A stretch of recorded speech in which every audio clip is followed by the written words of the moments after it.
여우와 딱따구리. 사냥꾼들에게 쫓기던 여우를 딱따구리가 숨겨주었다. 얼마 후 사냥꾼들이 몰려와 딱따구리에게 여우를 보았느냐고 물었다.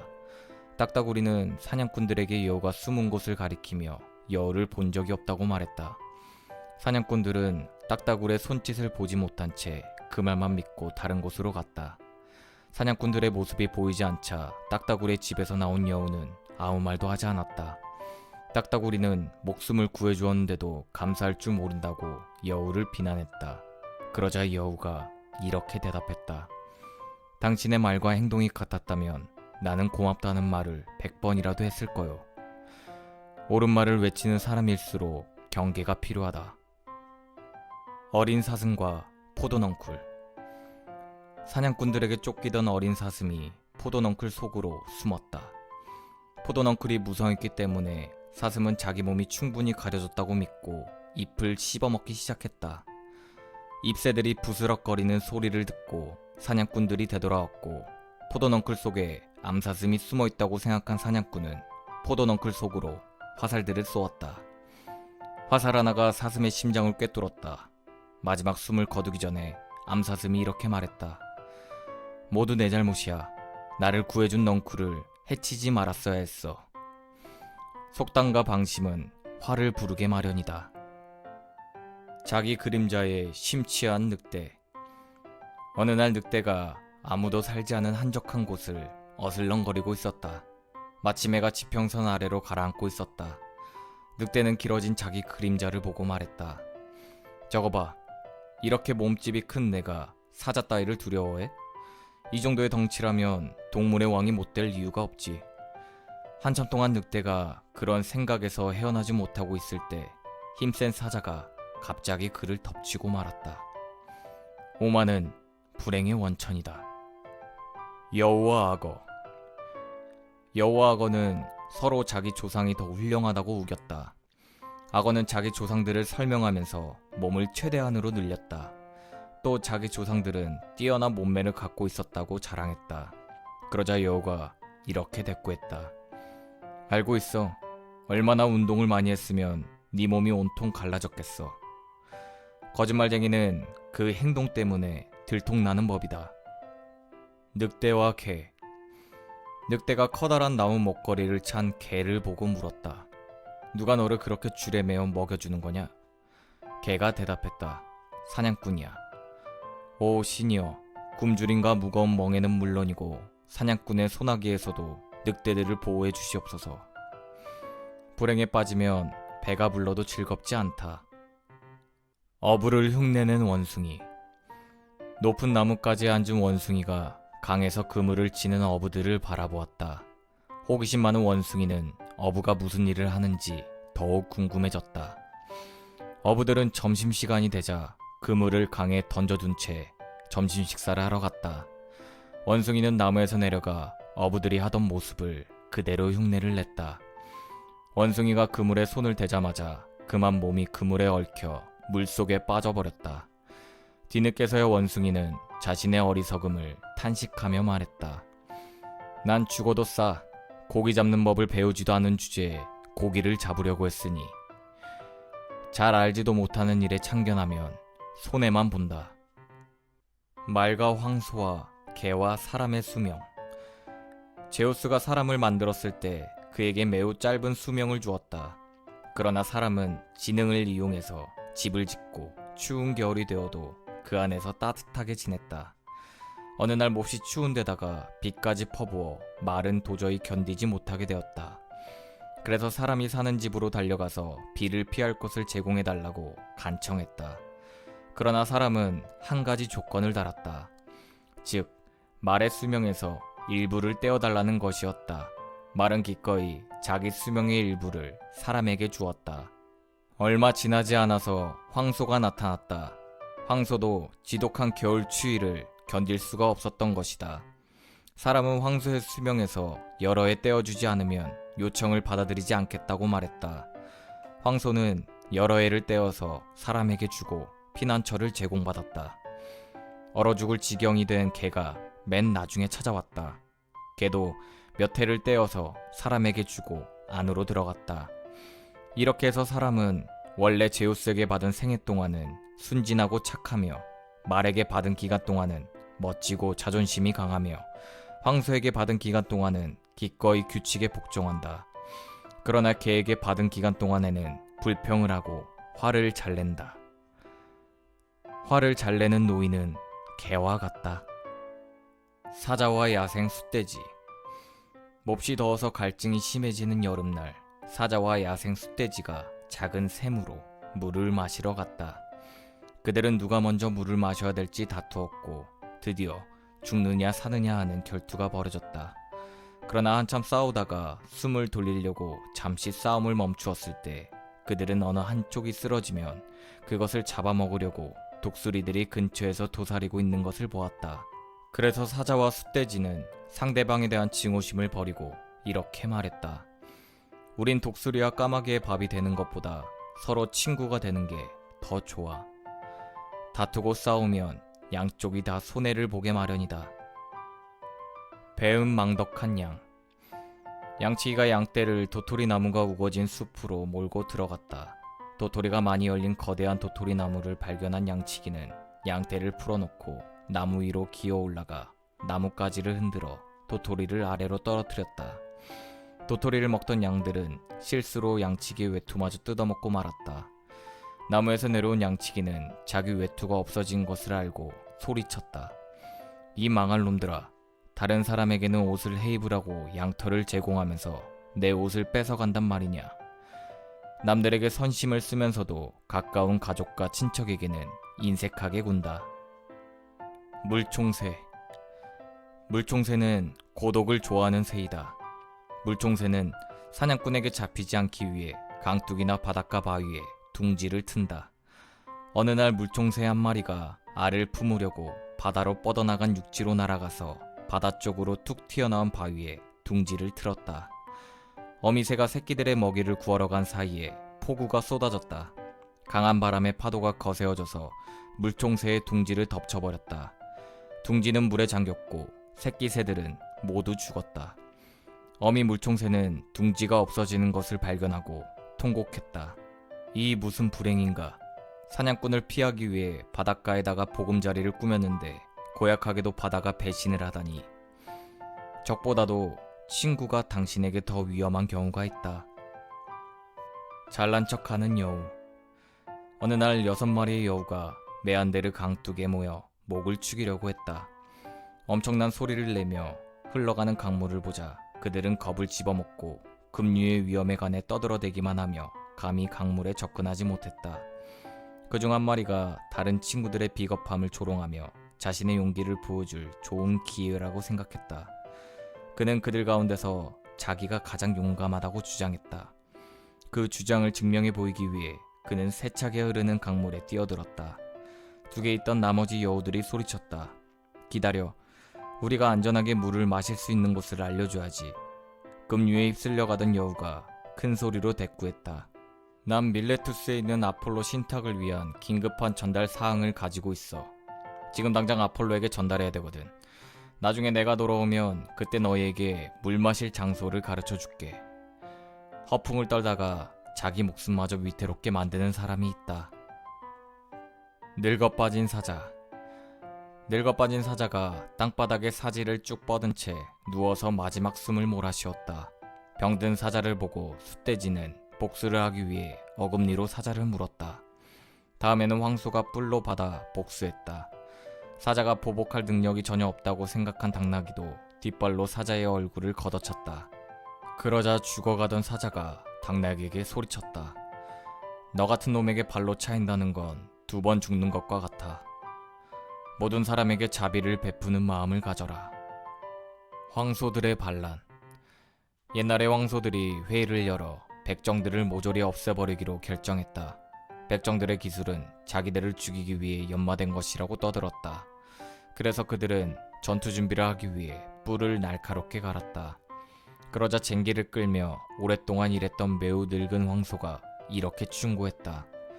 여러분, 지금 무슨 짓을 하고 있는지 잘 살펴보세요. 저 사람들은 적어도 우리를 점잖게 기술적으로 죽이지만 직업적인 백정들 대신 엉터리 도살자 손에 떨어지면 우린 죽을 때 2배나 고통을 당할 거요. 물론 사람들은 백정들이 없어도 그만이겠지만 쇠고기 없이는 못 살 테니까. 한 가지 불행을 피하려고 더 큰 불행을 부르지 마라.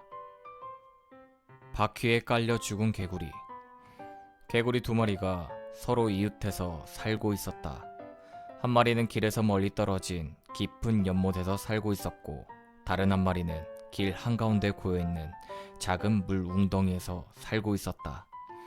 연못에 사는 개구리가 물 웅덩이에 사는 개구리에게 자기 연못에 와서 같이 살자고 권했다. 내가 사는 연못으로 오면 안전하고 편하게 살 수 있어. 난 이곳을 구석구석까지 다 잘 알지. 여긴 내 집이야. 여길 떠나 이사한다는 것은 너무나 귀찮고 힘든 일이야. 그러던 어느 날 물 웅덩이에 사는 개구리가 마차에 치여 죽었다. 남의 진실 어린 충고를 받아들여라. 당나귀의 그림자. 어느 무더운 여름날 한 남자가 당나귀를 빌려 아테네에서 메가라까지 여행을 했다. 정오가 되자 햇볕이 강하게 내리쬐었다. 남자는 당나귀에서 내려 당나귀 그림자 밑에서 편히 쉬려고 하자 당나귀를 몰던 사람도 당나귀 밑에서 쉴 자격이 있다고 주장했다. 여행자가 소리쳐 말했다. 뭐라고? 여행이 끝날 때까지 내가 당나귀를 빌렸잖소. 물론 당신이 돈을 내고 당나귀를 빌렸습니다만 그림자까지 빌린 건 아니지 않습니까?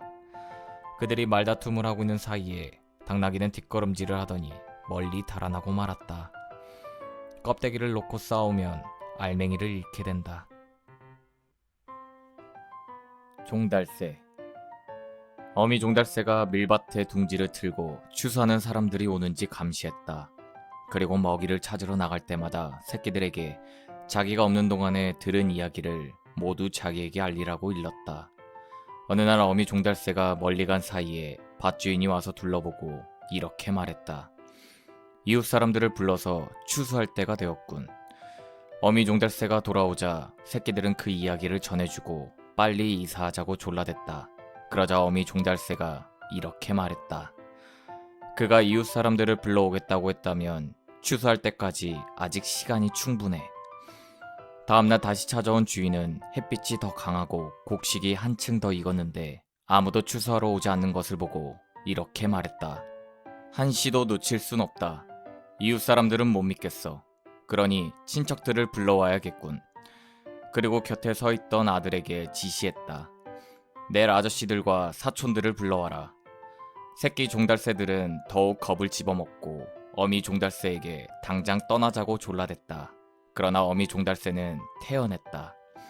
겁낼 필요 없어. 그의 친척들은 자기 밥부터 추수해야 하거든.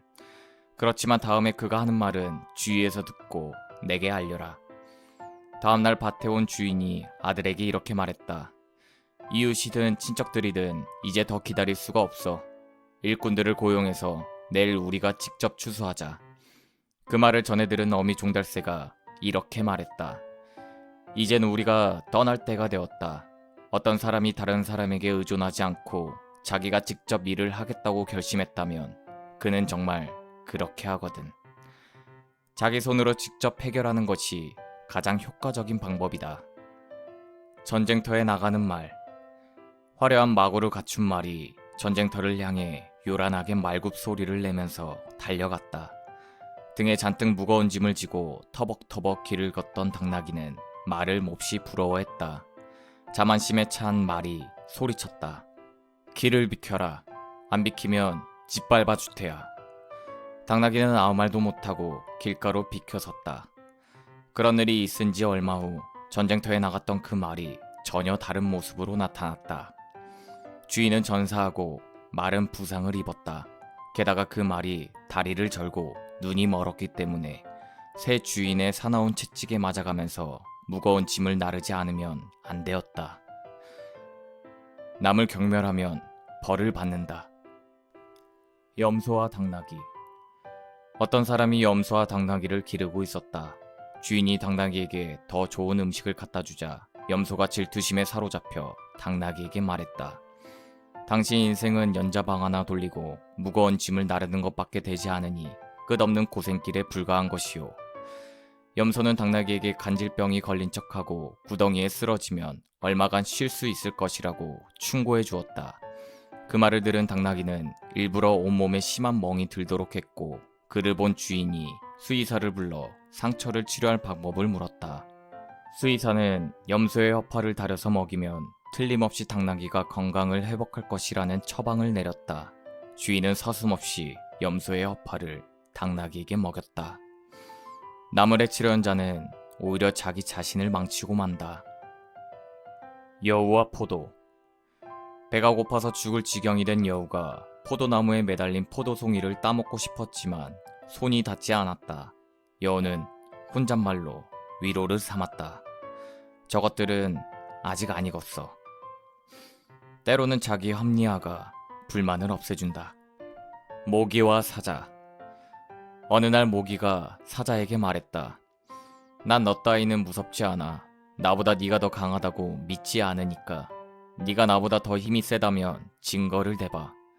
너는 앞발로 핥히고 이빨로 물어뜯을 수 있지. 그러나 그런 일은 아내가 자기 남편에게 하는 짓과 똑같은 거야. 나로 말하면 너보다 더 힘이 세다 이거야. 내 말이 틀리다고 생각한다면 덤벼봐. 모기는 공격 신호를 요란하게 울리면서 사자의 콧구멍으로 들어가 사정없이 쏘아대고 사자의 얼굴도 물어뜯었다. 사자는 발톱으로 얼굴을 핥혀댔지만 모기를 잡을 수가 없었다. 사자는 끝내 항복하고 말았다. 사자를 굴복시킨 모기는 왱왱 소리를 내어 승리의 노래를 부르면서 날아갔다. 승리에 도취되어 있던 모기는 그만 거미줄에 걸리고 말았다. 거미에게 잡혀 먹히기 직전에 모기가 울부짖었다. 동물의 왕 사자를 물리친 내가 하찮은 거미에게 잡아먹히다니. 자만 뒤에는 실수가 그림자처럼 따라다닌다.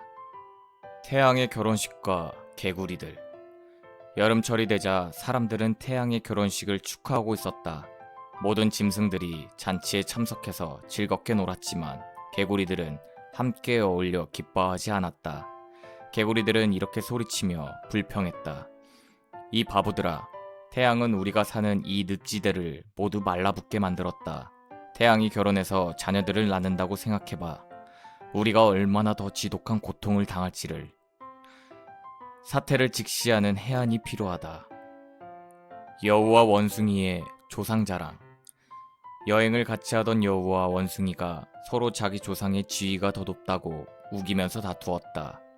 그들은 조상들의 지위와 업적을 각기 자랑하다가 이윽고 한 곳에 이르렀다.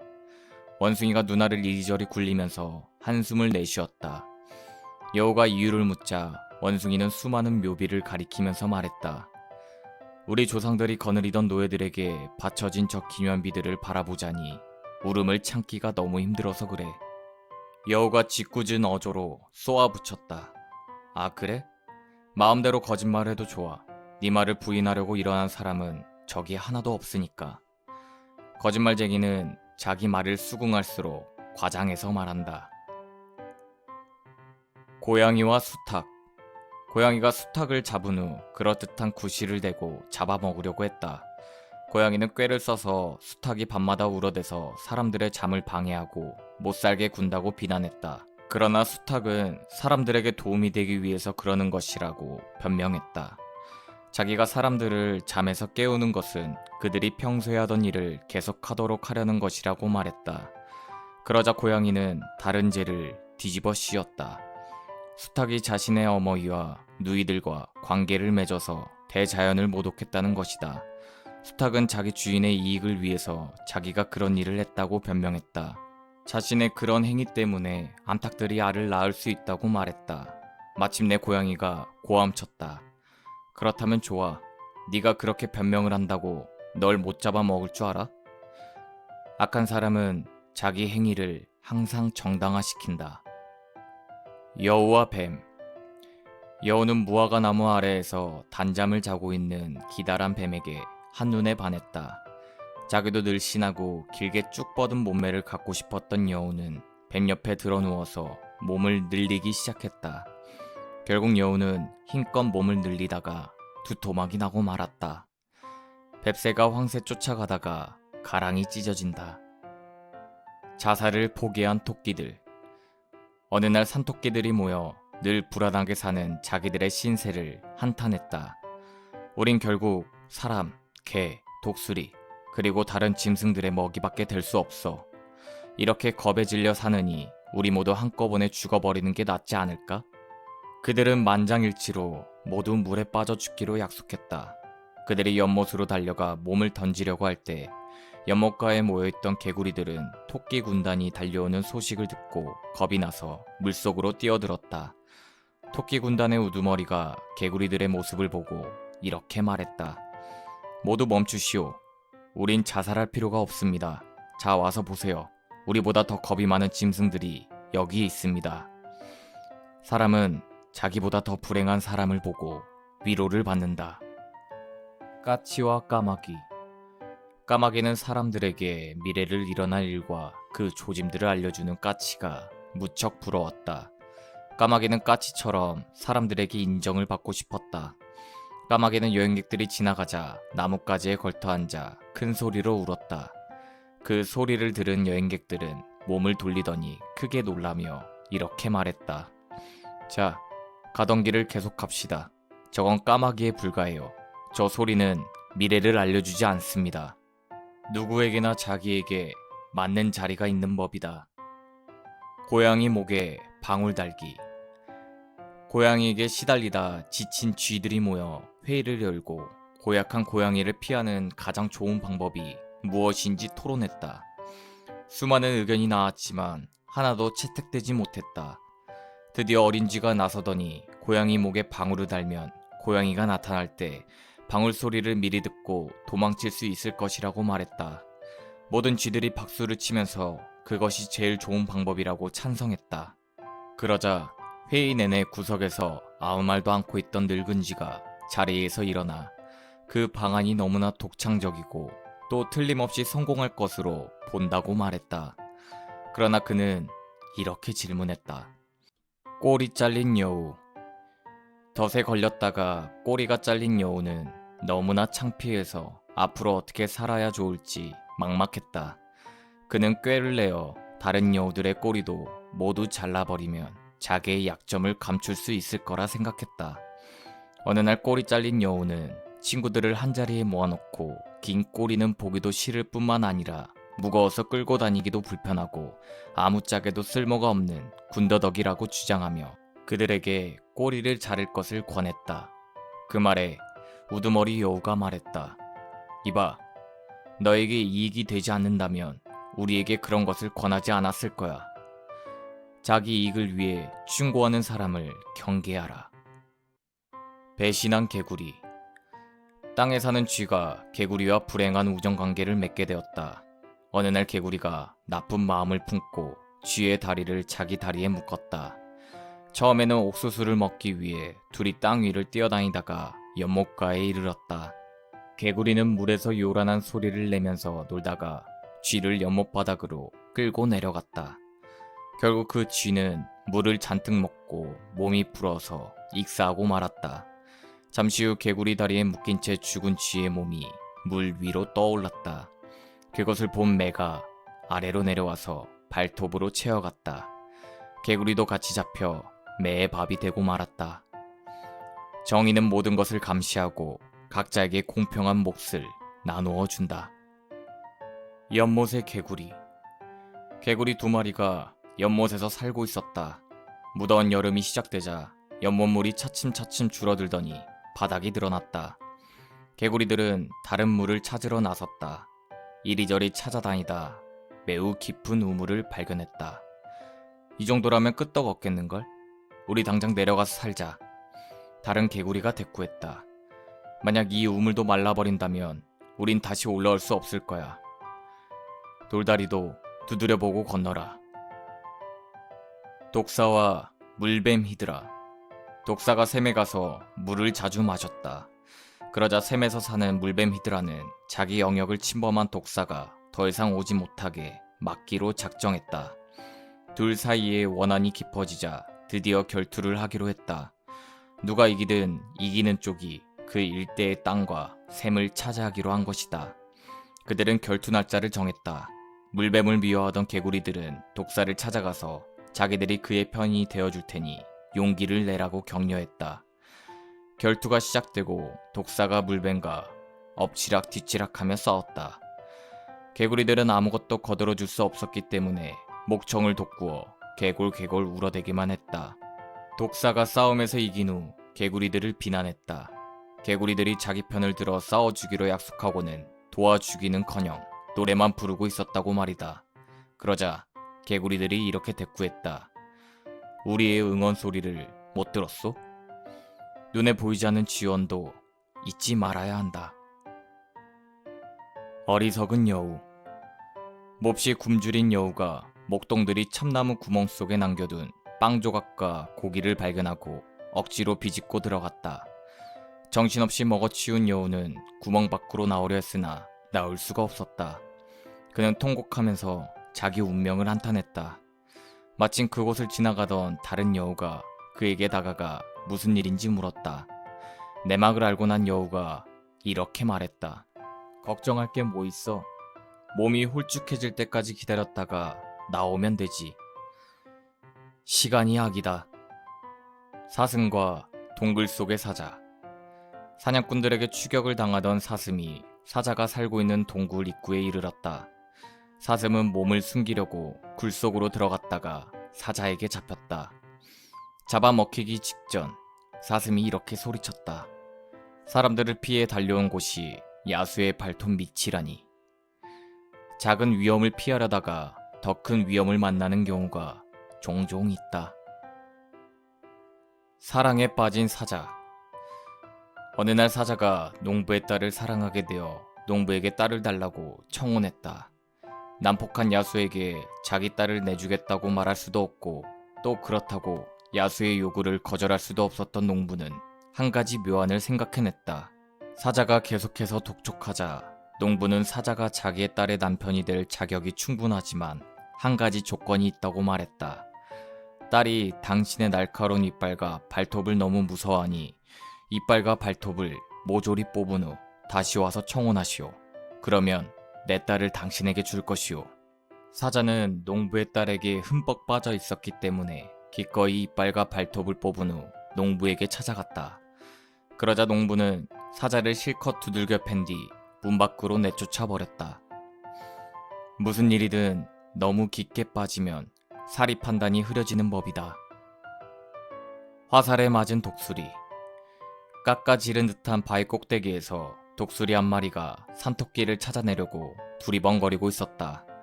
그때 사냥꾼이 활을 쏘아 화살이 독수리 살에 박혔다. 화살 끝에 붙은 화살깃을 본 독수리가 울부짖었다. 내 깃털 때문에 죽다니 이보다 더 큰 모욕이 어디 있단 말인가. 패배가 자신의 책임이라고 생각하면 그 치욕과 슬픔은 한층 더 큰 법이다. 갈 가마귀와 모든 새들의 왕. 제우스가 새들의 왕을 뽑으려고 날짜를 정해서 모든 새들을 집합시켰다. 그러자 새들은 제우스에게 아름답게 보이려고 목욕을 했다. 갈 가마귀는 자기의 추한 모습을 감추려고 이곳저곳을 돌아다니면서 다른 아름다운 새들의 몸에서 떨어져 나온 깃털을 주워 모아 자기 몸에 붙였다. 그러자 갈 가마귀는 모든 새들 중에 가장 아름다운 새로 변했다. 마침내 왕을 뽑는 날이 되자 모든 새들이 제우스 앞에 모였다. 알록달록하게 장식한 갈 가마귀도 그 자리에 끼어 있었다. 제우스는 그의 아름다운 모습을 보고 새들의 왕으로 뽑았다. 그러자 화가 난 다른 새들이 갈 가마귀의 몸에서 각자 자기 몸에서 빠진 깃털들을 뽑아가 버렸다. 갈 가마귀는 결국 본래의 자기 모습으로 돌아갔다. 남의 것으로 허세를 부리면 안 된다. 전나무와 가시나무. 어느 날 전나무와 가시나무가 심하게 싸웠다. 전나무가 먼저 으스대며 말했다. 내 쭉쭉 뻗은 몸을 봐. 호리호리하고 멋진 몸매를 좀 보라고. 나는 군함이나 상선들의 갑판을 장식하는 큰 임무를 맡고 있는데 감히 나랑 비교하다니. 가시나무가 대답했다. 네가 만일 너를 잘라낼 도끼와 톱을 한다면 나처럼 살고 싶다고 말할걸? 명성을 얻었다고 으스대지 마라. 제우스와 뱀. 제우스가 결혼을 하자 모든 짐승들이 찾아와서 선물을 바쳤다. 뱀이 장미 한 송이를 입에 문 채 제우스에게 기어갔다. 뱀을 보고 제우스가 말했다. 다른 짐승들의 선물은 받겠지만 너의 선물만은 절대로 받지 않겠다. 지나친 호의를 받을 때 특히 조심해라. 태양의 신 아폴로. 모든 신들의 왕인 제우스와 태양의 신 아폴로가 활 쏘기 시합을 했다. 아폴로가 활 시위를 당겨 화살을 날려보내자 제우스는 아폴로의 화살이 닿는 곳보다 더 먼 곳까지 단숨에 달려가 버렸다. 이길 수 없는 적과 싸우는 것은 기름통을 지고 불 속으로 뛰어드는 것과 같다. 사악한 뱀. 어느 겨울날 집으로 돌아가던 농부가 몸이 꽁꽁 얼어 길가에 누워있는 뱀을 발견하고 불쌍히 여겨 품에 안고 집으로 가서 벽난로 근처에 놓아주었다. 따뜻한 집안에서 몸이 녹자 뱀은 농부의 아내와 아이들을 공격하기 시작했다. 비명소리를 듣고 달려간 농부는 화가 나서 도끼를 들어 뱀을 죽여버렸다. 은혜를 모르는 사람에게는 친절을 베풀어도 아무 소용이 없다. 거북이가 집을 지고 다니는 이유. 제우스는 결혼식 날 모든 짐승들을 피로연에 초대했다. 그런데 거북이만 참석하지 않았다. 이상하게 여긴 제우스는 다음날 거북이에게 물었다. 너만 내 피로연에 참석하지 않았는데 이유가 뭐냐? 거북이가 이렇게 대답했다. 저는 제가 사는 집이 세상에서 최고라고 생각하거든요. 그 말에 제우스는 화가 나서 거북이에게 그가 가는 곳마다 자기 집을 등에 지고 다니는 벌을 내렸다. 경사에 동참하면 기쁨은 배가 된다. 의사 개구리. 어느 날 개구리가 모든 짐승들을 향해서 소리쳤다. 난 의사요. 모든 병의 치료법을 알고 있으니 나에게 와서 치료를 받으시오. 그 소리를 들은 여우가 소리쳐 대꾸했다. 절룩거리는 네 다리도 고치지 못하는 주제에 어찌 다른 짐승의 병을 고친단 말이냐. 지나친 오만은 남의 빈축을 사게 마련이다. 여우와 표범. 여우와 표범이 누가 더 아름다운지 다투었다. 표범은 놀랍게도 자주 변하는 털을 자랑했다. 그러자 여우가 말했다. 그래? 그럼 난 너보다 훨씬 더 아름다워. 왠지 알아? 난 털뿐만 아니라 마음도 잘 변하거든. 자랑에 급급하기보다는 냉정한 자아 성찰에 임하라. 홍방울새와 박쥐. 새장에 갇혀있는 홍방울새가 밤에 노래를 불렀다. 멀리서 그 소리를 듣고 가까이 다가온 박쥐가 왜 낮에는 입을 다물고 조용히 있다가 밤에만 노래하는지 물었다. 홍방울새가 이렇게 대답했다. 그건 다 이유가 있지. 나는 낮에 노래를 부르다가 잡혔기 때문에 밤에만 노래하기로 했어. 붙잡히고 난 뒤에 난 더 영리해졌거든. 박쥐가 대꾸했다. 이제는 조심해봐야 너무 늦었어. 붙잡히기 전에 조심했어야지. 불행이 닥친 뒤에 후회해야 아무 소용이 없다. 고양이와 암탉들. 어느 작은 농장에 병든 닭이 있다는 정보를 알게 된 고양이는 의사로 변장한 후 치료기구들을 챙겨 농장으로 갔다. 농장에 도착한 고양이는 닭을 진찰하며 어떻게 지내느냐고 물었다. 그러자 닭들이 이렇게 대답했다. 당신이 여기 얼씬거리지 않는다면 우린 평생 동안 건강하게 아주 잘 지낼 거요. 악한 사람이 아무리 정직한 척해도 지혜로운 사람을 속일 수 없다. 염소 새끼와 플루트를 부는 늑대. 염소떼에서 떨어져 늑대의 추격을 받게 된 염소 새끼가 이렇게 말했다. 늑대야, 난 너에게 잡혀먹힐 운명이란 걸 잘 알아. 그렇지만 수치스럽게 죽고 싶지는 않아. 그러니까 내가 춤을 출 수 있도록 플루트로 한 곡 연주해줘. 늑대가 플루트를 불고 염소 새끼가 춤을 추고 있을 때 사냥개 몇 마리가 달려오더니 늑대를 추격했다. 늑대가 염소 새끼를 향해 이렇게 말했다. 이건 모두 내 잘못이야. 난 원래 플루트 연주가 아니라 백정 노릇을 했어야 마땅하니까. 사태를 잘못 판단하면 이미 얻었던 것마저도 잃고 마는 법이다. 황소들과 마차 굴대. 황소 몇 마리가 마차를 끌고 있었다. 마차 굴대가 삐걱거리자 그들이 몸을 돌려 굴대에게 말했다. 이거 봐. 무거운 짐을 끌고 가는 건 우리인데 네가 신음소리를 내는 건 뭐냐. 남들이 열심히 일할 때 혼자서만 엄살을 부리지 마라. 사자를 처음 본 여우. 어느 날 여우가 사자와 정면으로 마주치게 되었다. 난생 처음 사자를 본 여우는 너무나 무서워서 그 자리에서 당장 죽어버릴 것만 같았다. 여우가 두 번째 사자를 만났을 때는 겁이 나기는 했지만 처음보다 덜했다. 세 번째로 만났을 때 여우는 용기를 내서 사자에게 다가가 말도 걸 수 있었다. 상대방에게 익숙해지면 두려움도 사라지는 법이다. 흰 담비와 줄. 흰 담비가 대장간에 기어들어가 쇠를 가는 줄을 발견하고 그것을 핥았다. 혀에서 피가 흘렀으나 흰 담비는 자기가 쇠에서 즙을 빨아먹고 있다고 생각하고 매우 기뻐했다. 그러다가 혀를 잃고 말았다. 말싸움을 잘하는 사람은 결국 자기 자신을 해친다. 갈까마귀의 희망. 배고픈 갈까마귀가 무화과 나무 가지에서 먹이를 찾을 생각도 안 하고 마냥 시간만 보내고 있었다. 여우가 그 새를 발견하고 왜 그렇게 앉아 있느냐고 물었다. 그러자 갈까마귀는 열매가 있기를 기다리고 있다고 말했다. 그 말을 들은 여우가 말했다. 희망은 당장 배를 부르게 만들어주지 않아. 노력하지 않으면 소망은 항상 소망으로 남아있을 뿐이다. 곰과 여우.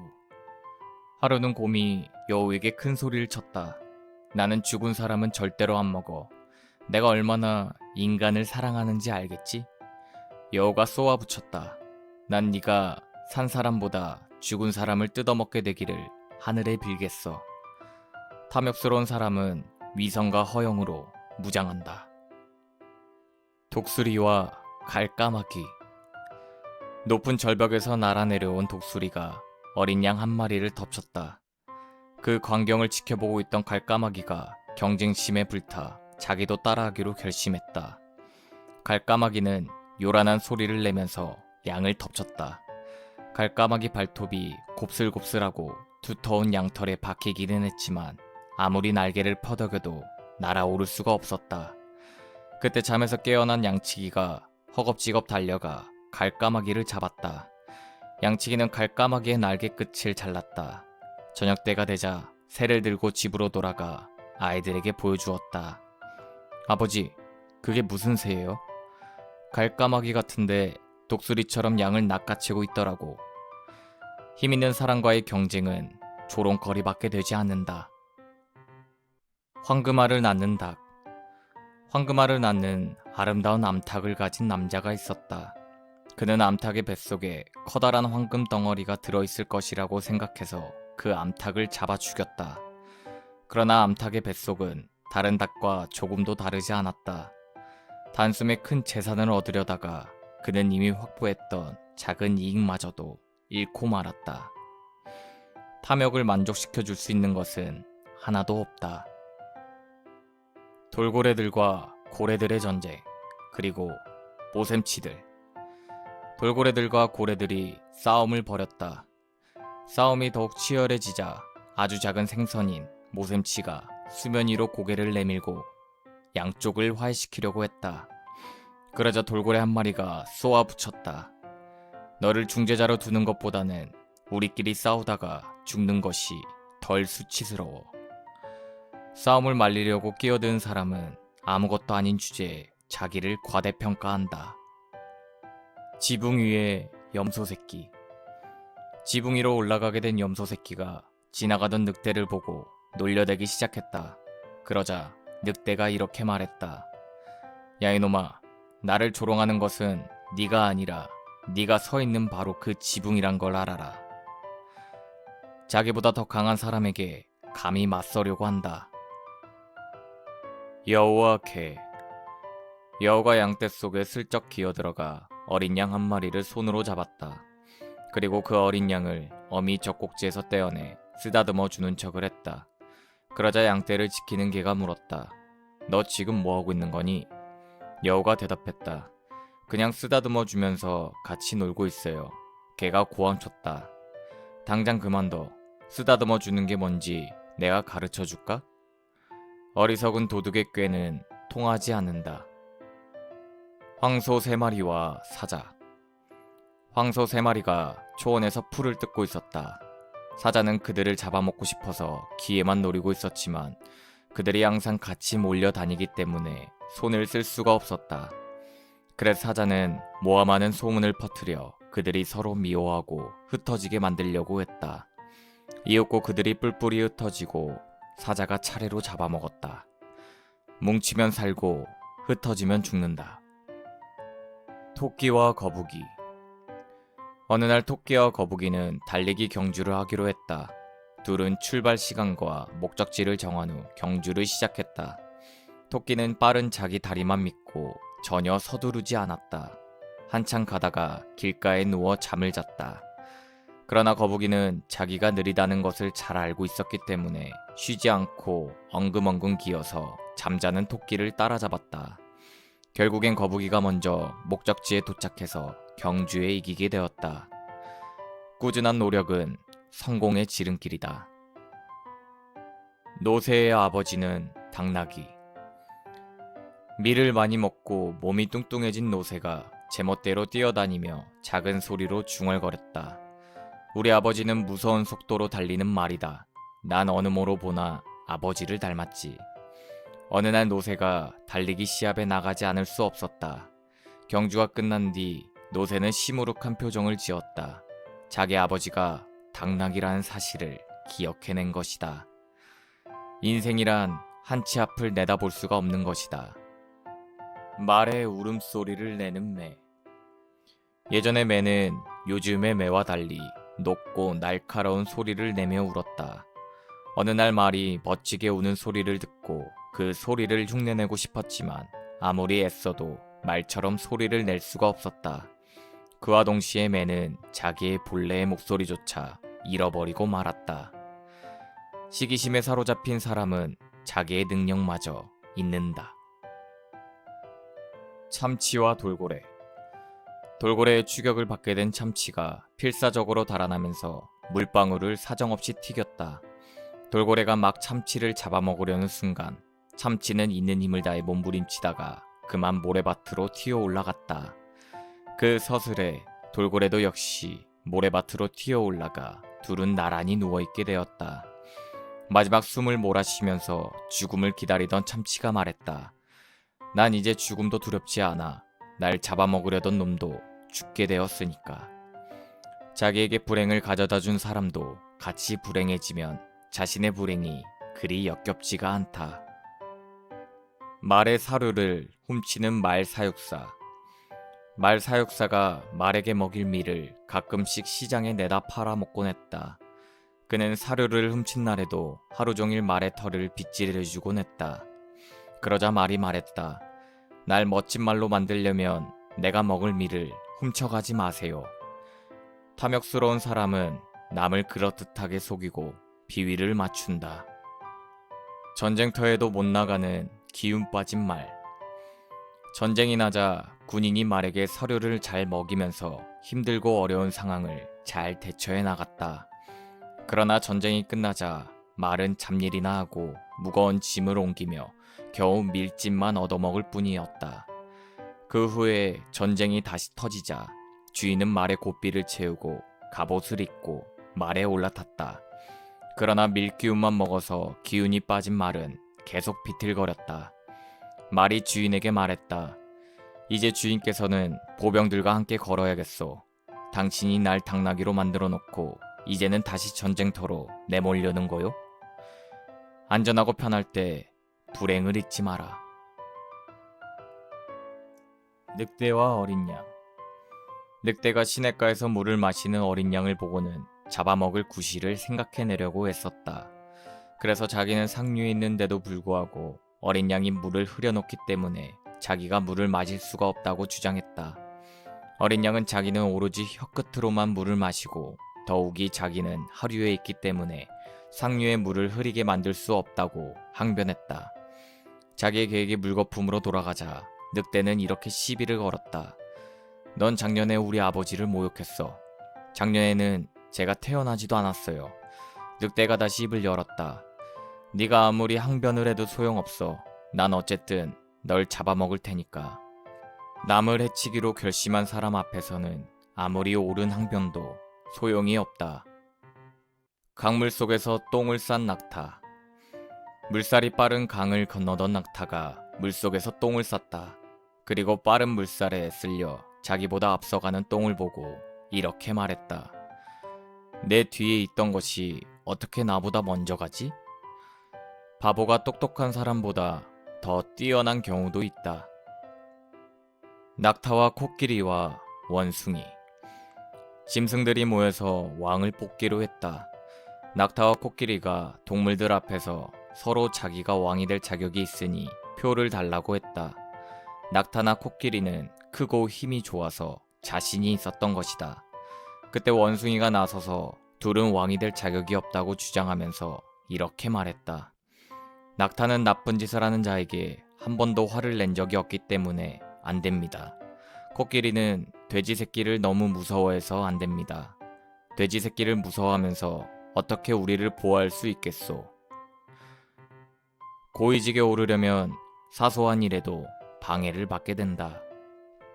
수탉과 보석. 수탉이 자기와 자기를 거느리는 암탉들을 위해서 먹이를 찾으려고 흙을 헤치고 있었다. 그러다가 우연히 보석을 발견했다. 그것이 무엇인지는 모르지만 분명히 귀중한 물건이라는 것을 알아차린 수탉이 말했다. 네 가치를 알아준 사람에게는 넌 분명히 매우 소중한 것이야.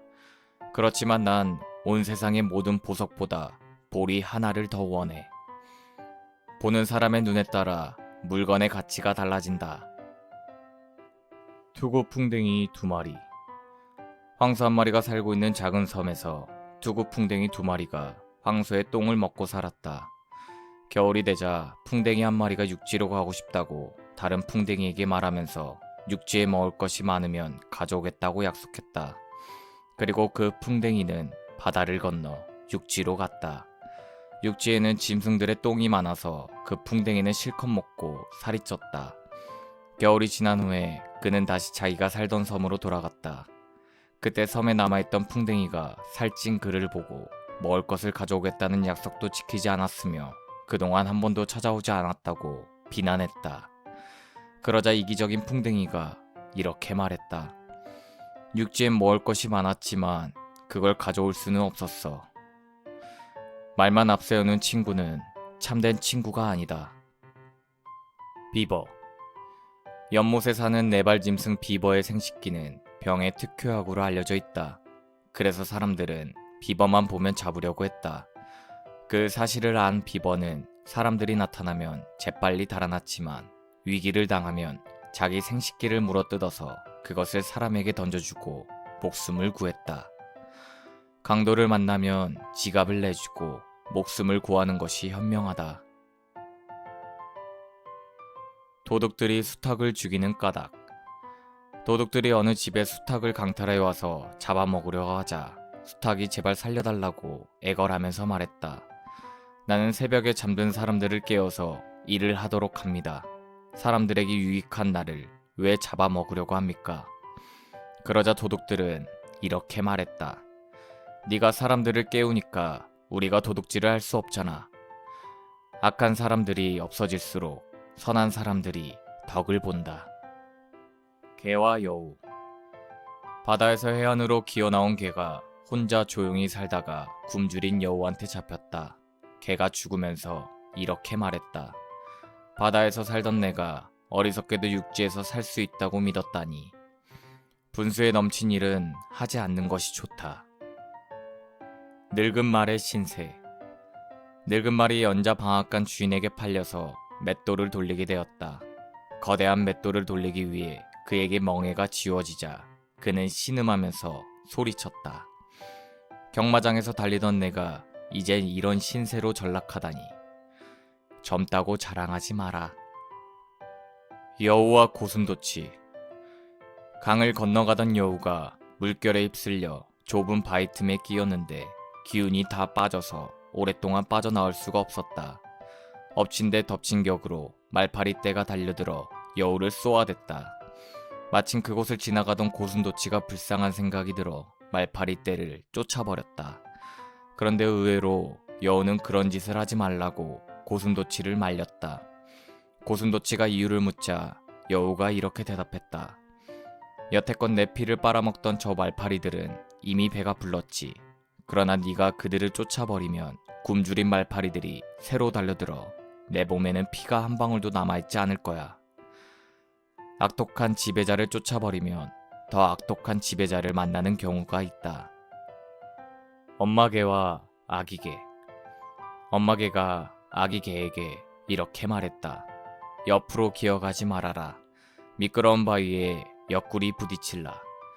아기개가 엄마 말에 이렇게 대답했다. 엄마가 먼저 똑바로 걸어가야 내가 보고 배우죠. 가르치는 사람이 고다야 배우는 사람도 바르다. 집바귀.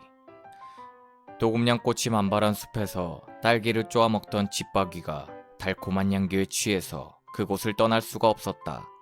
그때 집바귀를 발견한 사냥꾼이 끈끈한 덫으로 새를 잡았다. 죽음을 앞둔 집바귀가 이렇게 탄식했다. 먹는데 정신을 팔다가 목숨을 잃다니 참으로 한심하구나. 쾌락은 파멸을 불러온다. 갈가마귀와 까마귀들. 몸집이 큰 갈가마귀가 몸집이 작은 갈가마귀들을 경멸하며 까마귀들에게 가서 함께 살게 해달라고 요청했다. 그러나 까마귀들은 그를 두들겨 패서 쫓아냈다. 그는 기가 죽어서 갈가마귀 무리로 돌아왔지만 자기들을 버리고 떠난 그에게 화가 난 갈가마귀들은 그를 다시 받아주지 않았다.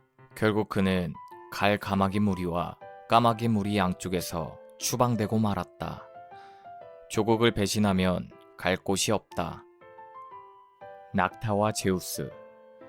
황소의 뿔이 부러운 낙타가 자기도 그런 뿔을 갖고 싶어서 제우스 신에게 뿔을 갖게 해달라고 애걸했다.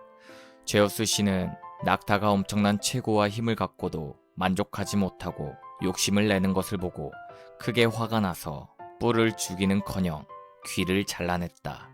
탐욕은 있는 것마저도 잃게 한다.